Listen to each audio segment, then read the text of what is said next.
$10 million spent by the Russians to influence our elections. I'm more concerned, frankly, about the tens of millions of dollars laundered through the Biden crime family to influence policy and get benefits.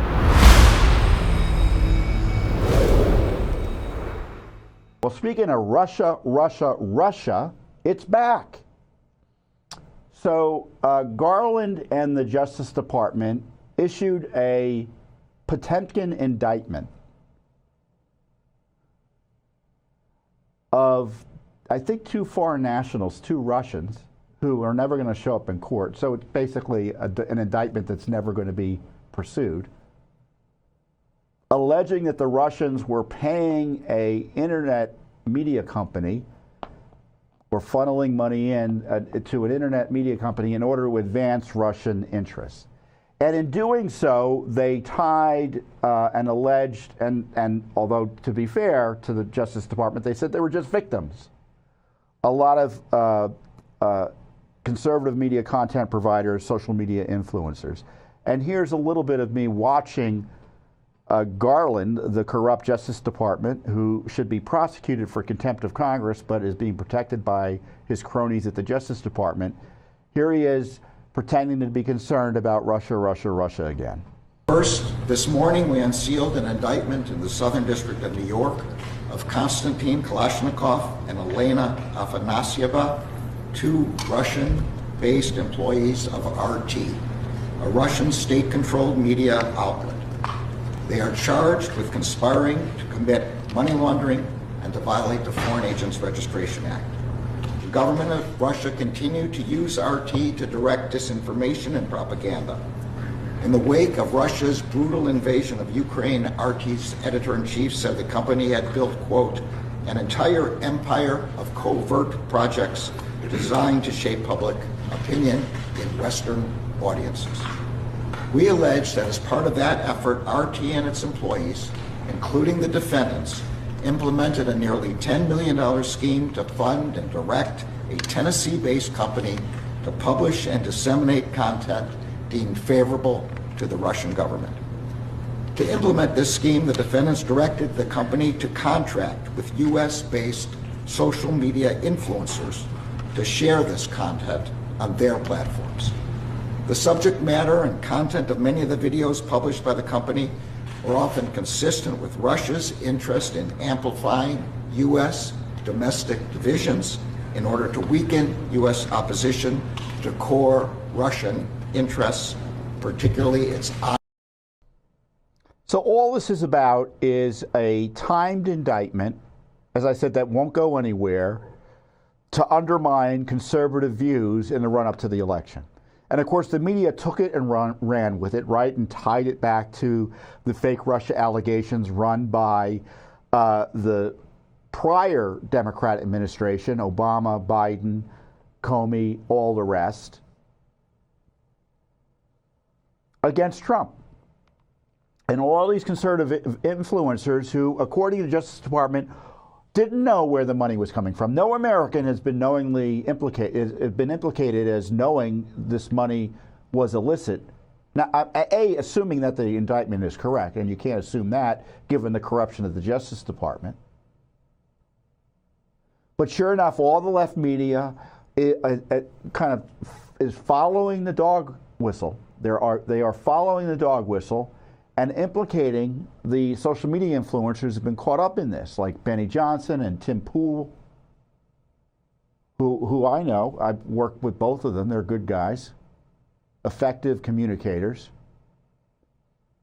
And they're being smeared and maligned and having their reputations diminished and attacked as a result of this Russia. And of course, who's the big kahuna they want to go after here? It's Trump.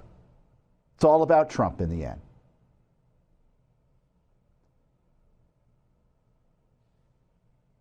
I mean, $10 million spent by the Russians to influence our elections. I'm more concerned, frankly, about the tens of millions of dollars laundered through the Biden crime family to influence policy and get benefits. I'm more concerned about the election interference of that man, Garland, and Jack Smith, and the deep state, the CIA, you name it. How much money did they spend on that? $35 million. Jack Smith trying to rig the election by targeting Trump. They spent $35 million.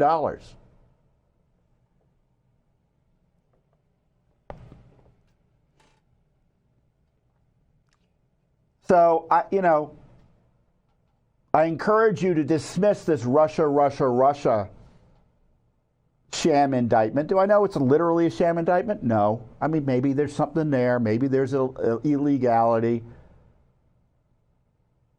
For instance, they're charging a violation of the Foreign Agents Registration Act. Hunter Biden to get it charged with a violation of Foreign Agents Registration Act. Joe Biden didn't get charged with it, even though it looked like he was working on behalf of the Chinese for a period of time.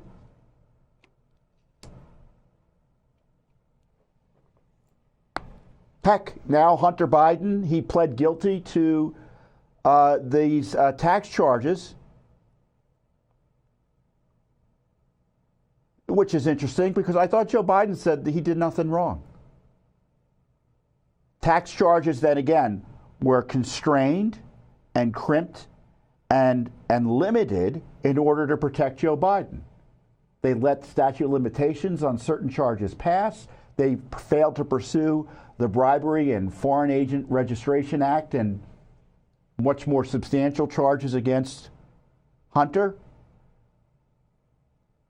So first of all, he admitted to several significant crimes related to federal tax law and influence peddling. Now, was he charged with influence peddling? No, but the government put all that part of the evidence. He's essentially admitted to it all. Now, why would he do that? No trial, and this isn't going to be in the news for the next 2 months. And now he'll be able to get pardoned by Biden later in the year, for sure. Hunter guilty plea further ensures no further public airing of Biden's racketeering operations details. Pardon next. I'm convinced. And of course, we're already in court demanding answers in all the Biden scandals. So we're not going to let this slip away. Congress is letting it slip away.